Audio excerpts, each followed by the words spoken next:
하나님 말씀은 누가복음 21장 5절부터 19절 말씀까지입니다.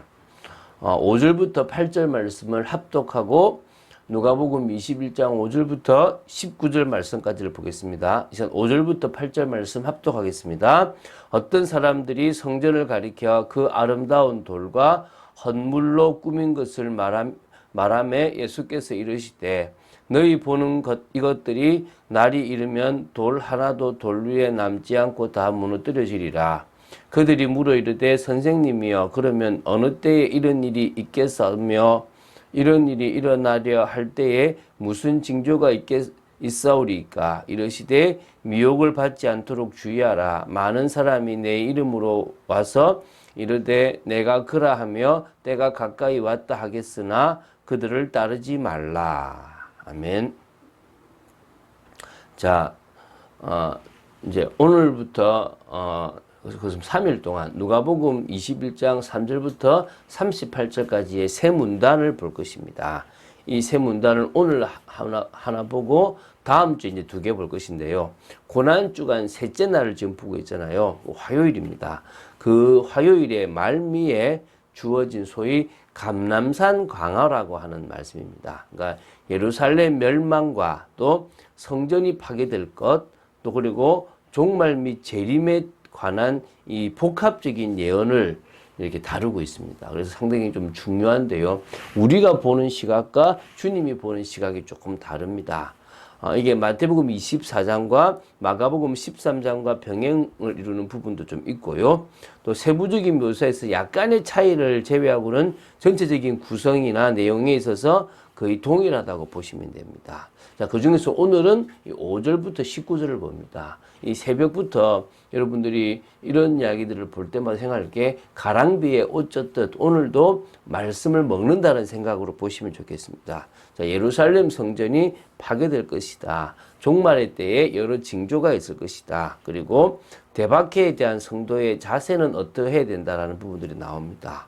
자, 예수님께서는 예루살렘 성전의 파괴를 예언하신 후에 그 일이 일어나는 때를 묻는 제자들의 그 질문에 직접적인 대답은 좀 회피하시는 부분 같은데, 사실은 우리가 볼 때는 딱 그 때를 보고 싶은데 하나님은 어찌 보면은 이 성령이 임하시는 그때부터 이제 말세가 시작되니까 우리가 볼 때는 한참 걸리는 시간인데 그 모든 것들이 다 당신께는 징조가 되고 말세에 일어날 일로 보이는 겁니다. 조금 차이가 있다고 보시면 되는데요. 그건 조금 이따가 제가 말씀드리겠습니다.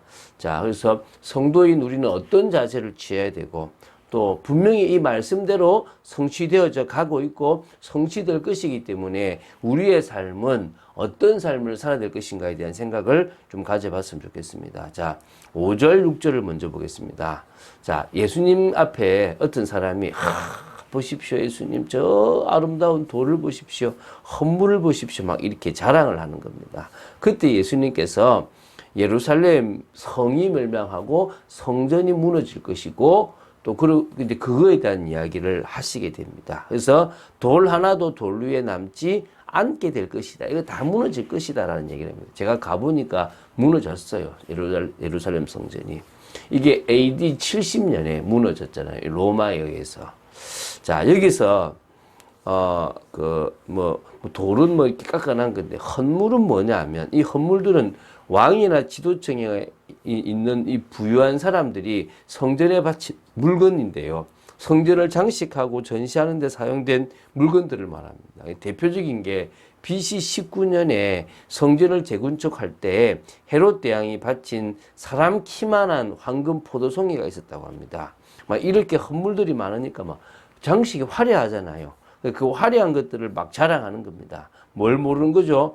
예배당, 다시 말하면 성전이 하나님 앞에 예배드리고 하나님을 만나는 축복된 장소인지를 몰랐다는 것입니다. 외형적인 것에만 치중했지 이 장소의 본질적인 의미를 몰랐다는 것입니다. 그래서 이 예언에 중요한 의미가 있습니다. 그건 뭐냐면 유대교의 중심이 되는 성전이 붕괴된다는 거잖아요. 이 말은 짐승의 희생을 통해서 구약 그 제사 제도가 계속 됐는데 이게 이제 무너지고 예수님께서 단번에 흘린 보혈의 공로로 구원이 이루어졌기 때문에 성전이 필요 없고 성령이 각자 속에 오심으로 말미암아 성전의 축복이 누려졌다는 것이고요. 두 번째는 유대 종교 지도자들이 가진 잘못된 신앙에 대해서 하나님의 심판이라는 걸 생각하시면 됩니다. 그래서 여러분 이게 되게 중요하잖아요.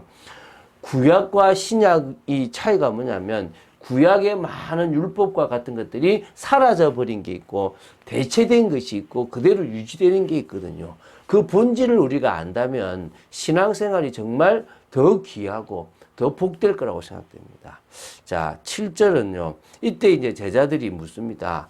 그럼 선생님, 그런 때에 어떤 일이 있겠고, 이런 일이 일어나려 할 때에 무슨 징조가 있겠습니까? 라고 이제 묻게 됩니다. 이때 이제 8절부터 이제 11절인데요. 아까 말씀드렸지만은, 어찌 보면은 요엘서 2장의 성취가 그 초대교회 성령이 임했잖아요. 그때 말세잖아요. 이미 말세가 시작됐거든요.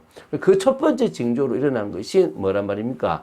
예루살렘 성전의 멸망이에요. 성의 멸망이에요. 그 성전과 성이 멸망했잖아요. 그리고 그 뒤로 이제 여러 일들이 일어나는데 끝이 아직 아니라는 말씀처럼요. 그게 2000년이나 걸리는 동안에 계속 그런 징조들이 일어난다는 겁니다.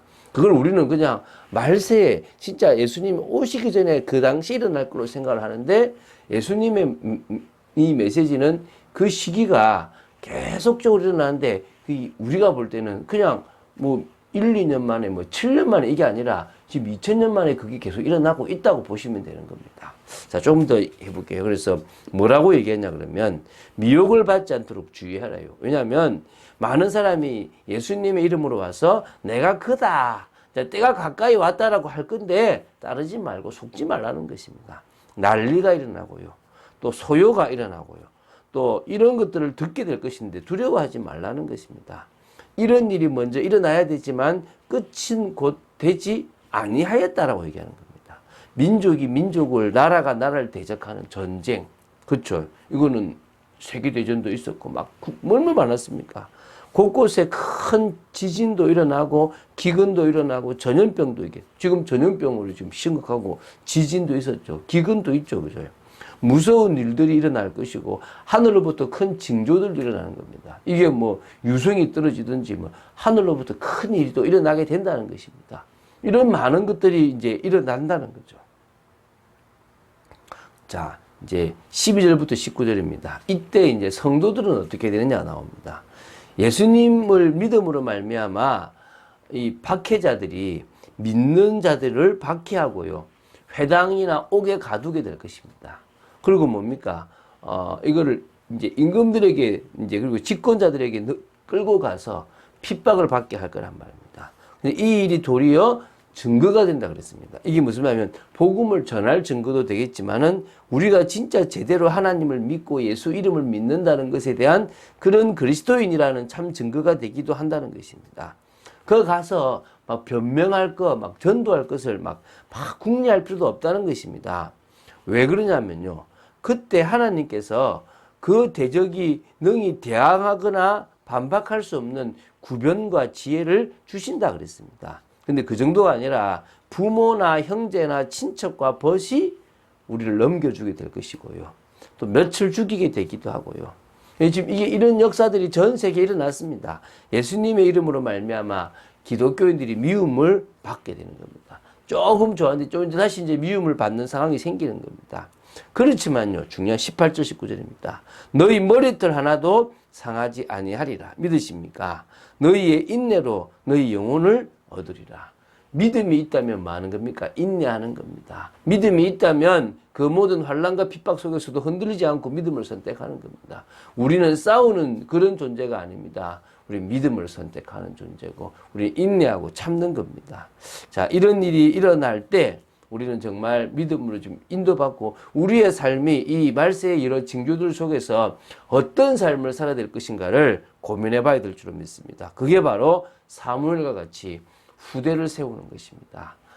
지금도 이제 비대면이 되었습니다. 사실은 이 비대면이라서 예배도 이제는 제대로 할 수가 없습니다. 우리 지금 온라인으로 지금 하고 있지 않습니까? 모든 걸 자꾸 그렇게 지금 몰아가고 있습니다.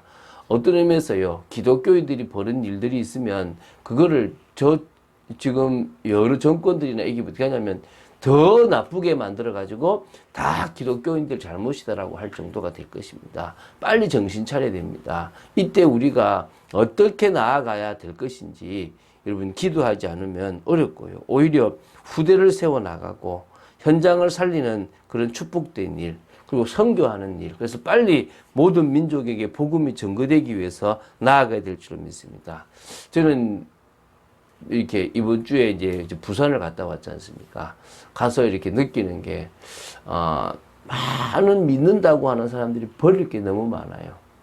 근데 그게, 어찌 보면 목회자한테도 되게 많다는 것입니다. 다 버려야 될 것들이 많아요. 그리고 뭡니까? 기다릴 수 있어야 돼요. 한 사람도 기다려주고, 하나님의 때도 기다려주고, 또 더 나아가서 우리는요, 도전해야 돼요. 그래. 누구든지 복음이면 살릴 수 있다. 내가 어떻든지 간에 저 현장에 내가 들어가서 해야 된다. 뭐 이런, 여러분, 주저하지 마시기 바라고요. 속지 마시기 바라고요. 진짜 갱신한 여러분 되시기 바랍니다. 하나님이 여러분에게 뭘 원하시는지를 여러분이 잘 보고 인도받아야 될 줄로 믿습니다. 오늘도 그런 축복을 누리는 여러분 되시기를 주 예수 그리스도 이름으로 축원드립니다. 주는 그리스도시요 살아계신 하나님의 아들이심을 고백합니다.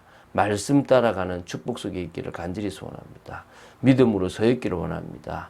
하나님의 역사 속에 있기를 간절히 소원합니다. 주장하여 주시옵소서. 오 아버지 하나님, 하나님의 뜻과 계획을 이루는 귀중한 저희들 되기를 원하고, 아버지 하나님 앞으로 어려운 시대가 오더라도, 또 더 어려운 시대가 오더라도 흔들림 없이 믿음으로 인내하고 승리케 하시며, 저희들이 걸어가야 될 그 길들을 걸어가는 저희들 되도록 지켜 주시옵소서. 감사드립니다. 그 모든 것들 속에 머리들 하나도 상하지 않게 하실 주님을 바라보며 주 예수 그리스도 이름으로 기도드립니다. 아멘.